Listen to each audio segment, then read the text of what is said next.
Ali pertinho do hipocampo, um pouco da frente dele, a gente tem as amígdalas, que são importantes regiões de processamento de emoções.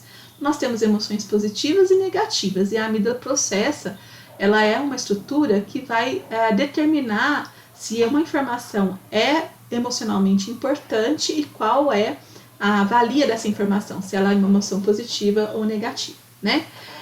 Na verdade, as emoções são as respostas fisiológicas consequentes dos sentimentos, que são essas percepções mais subjetivas aqui das emoções. As reações fisiológicas, as expressões fisiológicas das emoções, vêm via somática, pela expressão facial e corporal, vêm via neurohormonal, por variações nos níveis de cortisol e adrenalina, e via autonômica, por variações de frequência cardíaca, temperatura, diâmetro pupilar, sudorese e assim por diante. O controle das emoções ele passou por diversas teorias, até que ele chegou no que a gente chamava de sistema límbico, que hoje em dia nem é tão mais só sistema límbico, é o circuito das emoções, né, que se fala. Esse sistema límbico ele inclui muitas estruturas, tá, que fazem parte do processamento das emoções, mas também um pouco de estruturas que estão mais relacionadas com memória.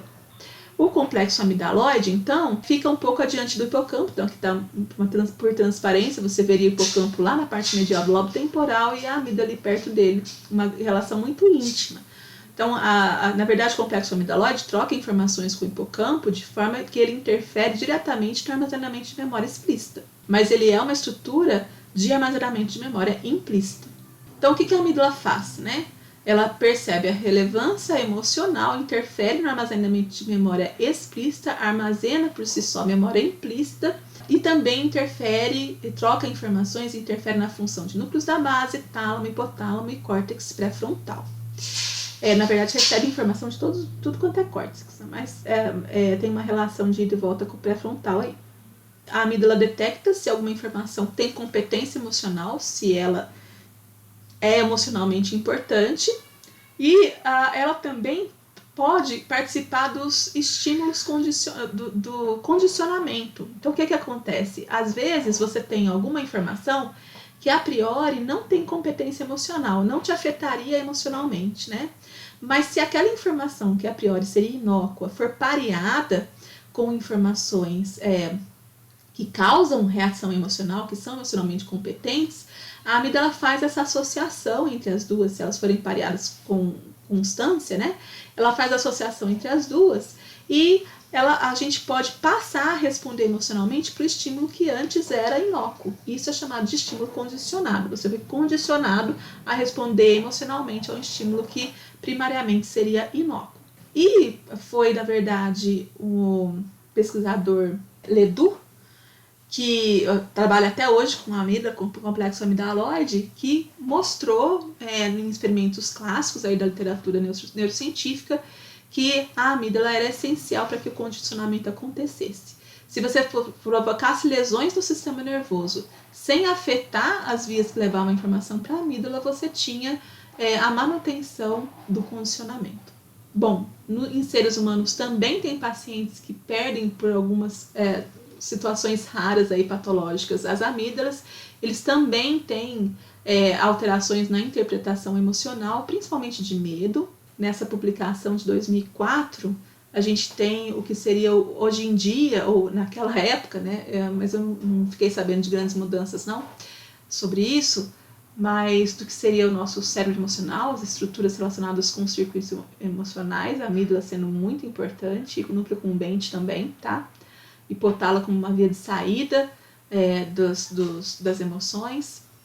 E aqui só para encerrar essa parte da emoção, falando que existe um jogo aí top-down, bottom-up, que a gente fala o que vem da amígdala conversando com o córtex pré-frontal e do córtex pré-frontal conversando com a amígdala, onde o córtex pré-frontal cuida um pouco mais da razão e a amígdala cuida mais dos comportamentos impulsivos. Então, existe essa relação aqui de conversa constante entre eles, exatamente sobrando em comportamentos que às vezes são mais impulsivos, às vezes são um pouco mais racionais, controlados.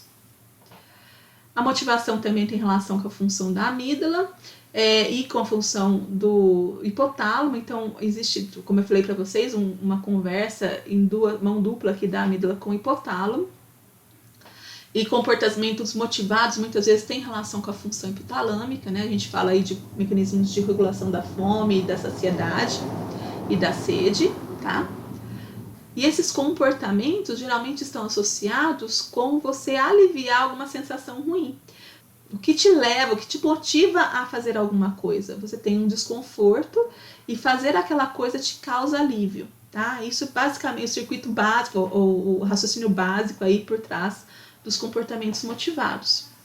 E quem regula esses comportamentos motivados é uma via que chama via mesolímbica, tá? Que leva informações da área tegmentar ventral para o núcleo acumbente, que é uma estrutura dos núcleos da base, tá? Que faz parte daquele circuito de regulação da emoção e da motivação. E basicamente o que a gente tem é que os níveis de dopamina liberados pela área tegmentar ventral no núcleo acumbente definem o quão motivado você se encontra para alguma coisa. Então, se você tem uma boa expectativa para alguma coisa, os níveis de dopamina ficam aumentados. Se você tem uma surpresa inesperada, os níveis de dopamina ficam aumentados. E se você tem alguma decepção, alguma frustração, os níveis de dopamina ficam reduzidos. E as drogas de abuso interferem diretamente nesse circuito, né? VTA núcleo acumbente, tá? Área tegmentar ventral núcleo acumbente, onde elas vão aumentar de maneira muito grande os níveis dopaminérgicos disponíveis, fazendo com que outras coisas que normalmente acionassem essa liberação de dopamina no acumbente, que causa aquela sensação de euforia e felicidade, não sejam mais suficientes para atingir os novos níveis aqui de padrão de dopaminérgico do sistema nervoso, né? Que é dado pelas drogas de abuso. Os ritmos biológicos são importantes para a recuperação do sistema nervoso. Isso aqui é o último tema, tá, gente? Tá acabando. E eles são, na verdade, a gente usa muito as informações que vêm no EEG para definir os ritmos biológicos, principalmente o sono, tá? Então, o EEG, na verdade, é uma consequência do funcionamento de centenas de milhares de neurônios aqui que ficam abaixo dos eletrodos que são colocados no córtex, tá? Ou na cabeça, no escalpo, né? Então, você tem de longe esses eletrodos enxergando variações elétricas decorrentes da correntes eletroquímicas no funcionamento neural. E isso causa diferentes ritmos de variação dessa voltagem que é registrado por esses eletrodos, desde ritmos mais rápidos até ritmos mais lentos. Então, normalmente, quando a gente está com a mente ativa, quando a gente está acordado, a gente fica aqui entre os ritmos alfa e beta. Quando a gente está muito concentrado, resolvendo problemas, a gente chega no ritmo gama. E quando a gente está mais descansado ou dormindo, a gente fica aqui nos ritmos um pouco mais lentos, tá? Só que tem uma parte do sono em que a gente está mais nessa região do alfa e beta, que é o sono REM. Então, o que acontece? O tálamo é uma estrutura central que eu falei para vocês na aula anterior, que controla, regula a chegada de informação para o córtex através de inúmeras conexões que existem, alças tálamo-corticais, que a gente fala, tá? E ele sofre uma regulação durante o sono. Então, o sono ele é importante para a restauração energética, ele é essencial à vida e também é importante para o aprendizado.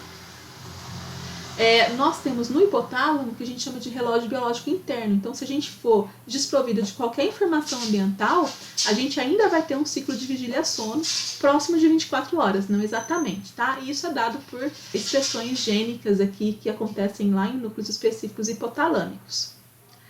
O sono, ele acontece, então, por uma indução do tronco encefálico, de estruturas do tronco encefálico sobre o tálamo, uma interferência sobre o funcionamento talâmico, tá? E o sono tem duas fases diferentes, a não REM e a REM. A não REM é a fase de sono com ondas lentas que nos causa a sensação de restauração, tá? A REM é a fase do sono onde a gente tem sonhos complexos e que também tem uma relação importante com o aprendizado.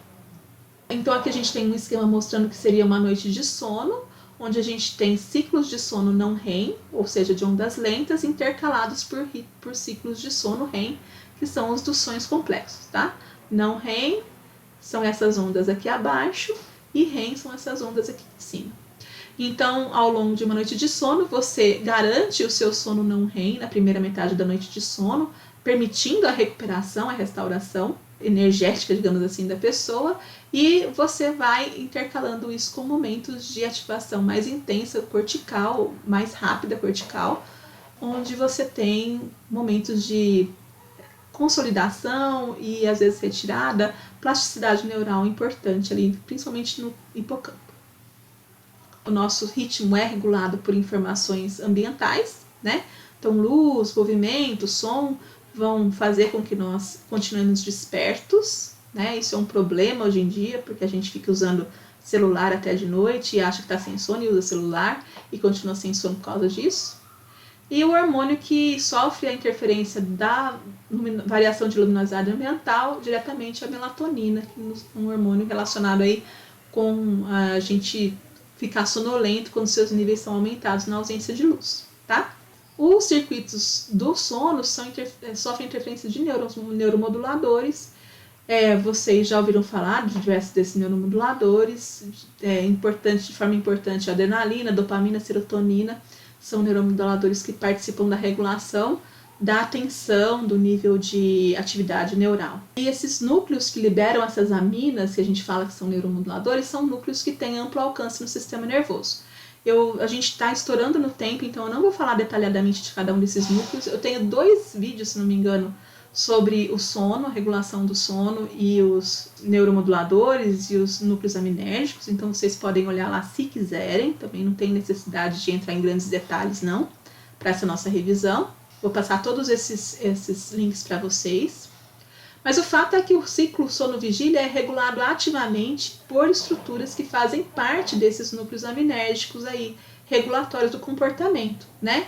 Onde você tem estados em que o seu tálamo repassa para o córtex as informações que são capturadas da periferia, e estados em que você tem só o córtex conversando com o tálamo de um ritmo imposto pelo tálamo, sem a retransmissão de informações da periferia, e outros estados onde não há um ritmo imposto pelo tálamo, os circuitos tálamo-corticais estão ativos como se você estivesse desperto, mas há um bloqueio muito forte, tanto de entrada como de saída de informações da periferia.